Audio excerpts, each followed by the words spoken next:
Hey everyone, and welcome back to Joey's Retro Handhelds. I'm Joey, and today we're going to take a look at the GameSir Cyclone 2 controller. This here is the charging station in white, but they also have a shadow black one as well. Pricing wise, we're at about $55 US with the charging dock through the link in the description, which is just Amazon. So let's talk about what you get for that price. And inside of the box, there is the controller, of course.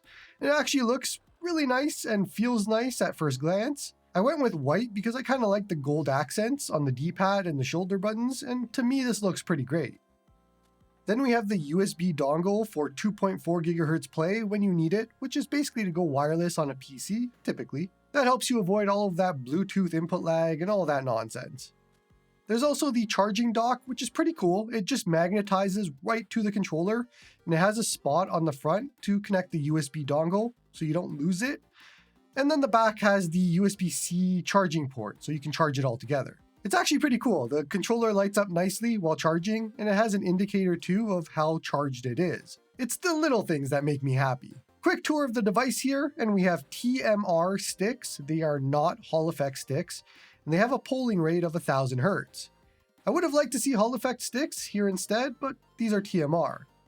The D-pad is a micro switch style D-pad. It is extremely clicky, but it is very accurate. I don't think you'll want to be using this in bed at night, but otherwise there's no real complaints about the D-pad. On the buttons end, they are also micro switch, which won't make a lot of people happy. There is no real travel to them, and it's just click all day long. They feel fine otherwise, and they work just great in games, but they are micro switch. Continuing the trend of everything just being kind of clicky, the shoulders themselves are another one. It's not a bad thing. You get really nice feedback right away, and they're easy to push down, and they have that nice satisfying click. It all just works. It's just kind of loud, I guess, for some people. Now the triggers are where our first bit of customization comes in, and the default is Hall effect analog triggers, of course. You can push them down nice and easy, and it works great for racing games. However, you can slide the anchor over on the trigger to change it to digital triggers instead, if you prefer that. And once again, they basically become micro switch at that point. It's awesome to have the choice if you want to switch back and forth. If we jump over to the PC, you can connect the Cyclone and adjust some settings there. Well, actually quite a bit of settings. First up, you can do whatever combination of rave or nightclub lighting show that you want here. There's presets, there's brightness, there's everything. There's a ton of options available for just lighting customization and however you want to customize this controller.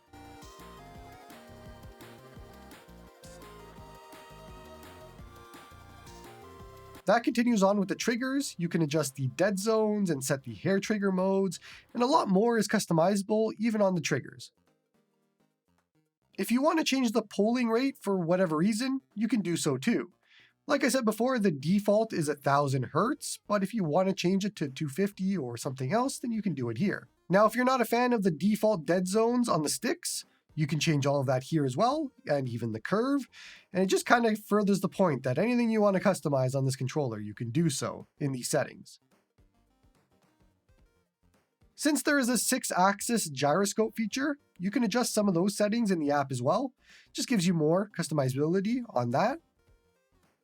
Then, of course, you can map the controller to whatever you want, if you want to change anything up. All of this can be saved as a profile, so you can easily swap between them if you need to, and that's a nice feature that you can just do right on the controller. You can swap using the M button and the right stick up and down. Lastly, of course, upgrading the firmware in the controller. It is just an easy click and off you go, and it is super simple to just keep this up to date. So I'll be honest, that is a lot of features and customizability for $50 US. It's actually more than I've seen in recent $250 US controllers. So they're putting quite a bit of just options inside of a cheap package here. Now, do you need all of that? The answer is probably no. Myself, I don't really touch dead zones. I don't really touch a lot of things that would be in that software, but it doesn't feel like I'm paying more for that. At $50 US, that could just be the price of the controller.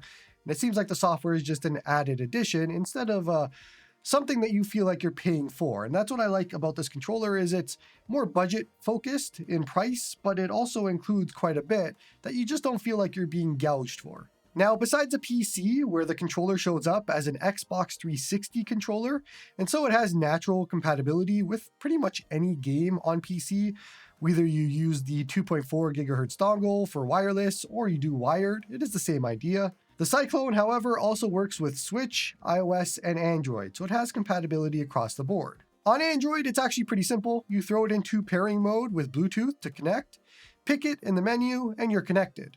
And what's super awesome, at least with the Odin 2 series, is I didn't need to change anything for inputs. I didn't touch anything, went right into RetroArch, and it all worked. And I can't say the same for other emulators though, like Nether SX2 for example, but hey, at least for RetroArch, it just worked.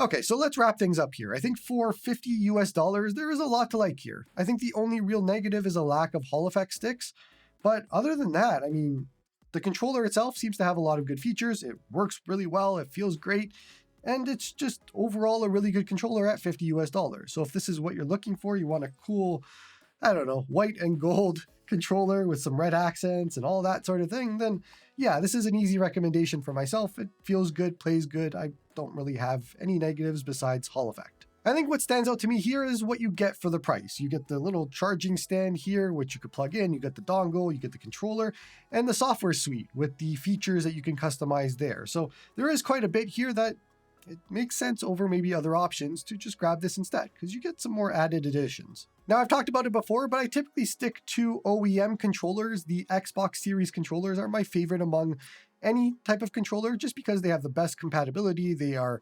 OEM, I don't have to worry about things not working and all that sort of thing. And so most of my time is spent using those, but once in a while, I kind of find a controller that makes me rethink that or makes me want to use something else. And this is definitely one of those controllers for sure. I've been critical of GameSir in the past because of long-term reliability. I've had some issues with GameSir products in the past, so I can't speak to how long this will last, how good it'll be in the future. I can say that today it works, and we'll see down the road, but that is another reason I usually just stick to OEM, but I'm sure everybody has horror stories with any brand, even OEM. So yeah, this is an easy recommendation if you're looking for a controller, and it's actually really good. Check out the link in the description if you're interested in buying this, and otherwise, that's going to be it for this one. So don't forget to like and sub to help the channel grow. Come join me on the Discord to talk all about retro handhelds and I guess controllers nowadays. Support me on Patreon if you like my stuff. And hope you all have a good one.